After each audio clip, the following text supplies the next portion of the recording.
د ننګرهار ولس ته یو عسکري سلام. د موره یو دی زنده‌باد. ملګرو ننګرهاریانو ثابته کړه چې خپل ملي دریځ او خپل ملي حاکمیت یې ملګرو ډېر یو زبردست کمپاین شروع ده. انشاءالله چې بدلون به کوو. ملګرو تحولات ډېر په سختي او په ورو رامنځته کیږي او خرابول بیا په ډېره اسانه کیږي. نو د ولس تحولاتو ته اړتیا لري. ملګرو راځئ چې وګورو چې د خلکو څه داسې وکړل چې د ټول افغانستان توجه یې ځان ته واړوله. درنو لیدونکو او مینوالو السلام علیکم، وخت مو پخیر. د ننګرهار چارواکو نن په یوه غونډه کې جدي پریکړه وکړه چې سر له سبا یکشنبې دولتي مامور او عام وګړی نشي کولی دولتي ادارو ته له پاکستاني وکالدارو سره ننوځي. د ننګرهار ولایتي چارواکو نن دا پریکړه د افغانیو دودولو په غونډه کې وکړه چې لسګونه ولسي خلکو هم پکې ګډون کړی و.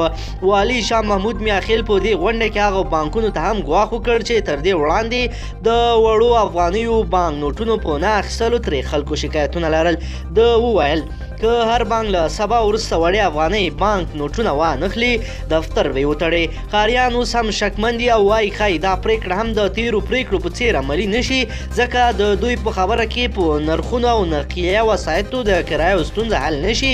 دا اقدام هم نیمګړی پاتې کیږي. نوموړي د خلکو د هغه شکایت په نتیجه کې یو شمېر بانکونه وړې افغانۍ نه اخلي ګواښ وکړ. تر دې وروسته چې هر بانک وړې افغانۍ نه اخیستې دفتر یې تړل کیږي. خو بل لور ته والي د ترانسپورت ادارې ته سپارښتنه وکړه چې د ترانسپورتي نرخونو لپاره دې نوې لایحې رامنځته کړي.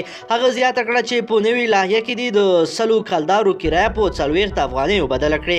والي ویل د روانې میاشتې تر پایه به د ټولو ولسونو پر وړاندې اقدام نور هم جدي کړي او زیاته کړه چې که چا له دې پریکړې سرغړونه وکړه نو قانوني چلند به ورسره ترسره کړي. امنیتي چارواکي هم دا ځلې په دې برخه کې د جدي اقدام خبره کوي او وایي دوی دا ځلې د پاکستاني وکالدارو د چلښت د مخنیوي لپاره یو کمیسیون ټاکي څو په دې برخه کې جدي اقدام وکړي. امنیه قومندان سمونوال محمد ایمل نیازی وویل د دوی اړوند پولیسو به له سبا یکشنبې ورځې سره سم د ولایت د دغې پریکړې د عملي کولو کار پیل کړي. د مدني ټولنو استازي هم د ولایت د دې پریکړې ملاتړي دي خو وایي نه دا چې د تیرو پریکړو په څیر ولایت بیا په شا شي. مدني فعال شریف الله ناصري وایي له پاکستاني وکالدارو ستړي دي او په ملي جذبه به د افغانیو دودولو لپاره کار وکړي. بل لور ته هټیوال وایي پاکستاني وکالدار ورته سخت زیانونه اړولي دي. د جلال آباد ښار یو دکاندار خانزاده افغان وایي که سوداګر پر دوی مالونه په افغانیو پلوري نو دوی به یې هم په ورین تندی واخلي.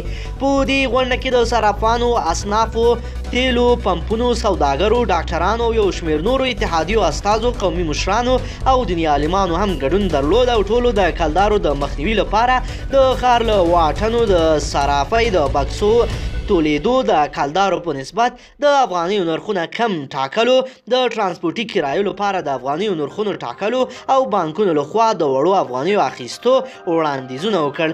دوی ویل که دولت د دوی دا وړاندیزونه په کلکه ومني نو له پاکستان سره د مبارزې لپاره به دا بې خونده پیسې بندې کړي او ان له دې هېواده ورکه کړي. د یادونې ده چې په دې وروستیو کې د هېواد په کچه د پاکستاني وکالدارو د بندېدو په تړاو خورا خوندور کمپاین پیل شوی دی. دا لومړی ځل نه دی چې د پاکستاني وکالدارو د بندښت په اړه دا ډول اقدامات کیږي. له دې وړاندې هم دا ډول پریکړې شوې خو دولت یې په عملي کولو کې پاتې راغلی و. خو ولسي خلک بیا وایي که دولت دا پریکړه عملي کړي دوی به یې بر پرته له کومې ستونزې د پاکستاني وکالدارو له کارونې لاس واخلي. درنو لیدونکو که چیرې غواړئ چې هره ورځ له دې سره ورته تازه مهم او لنډ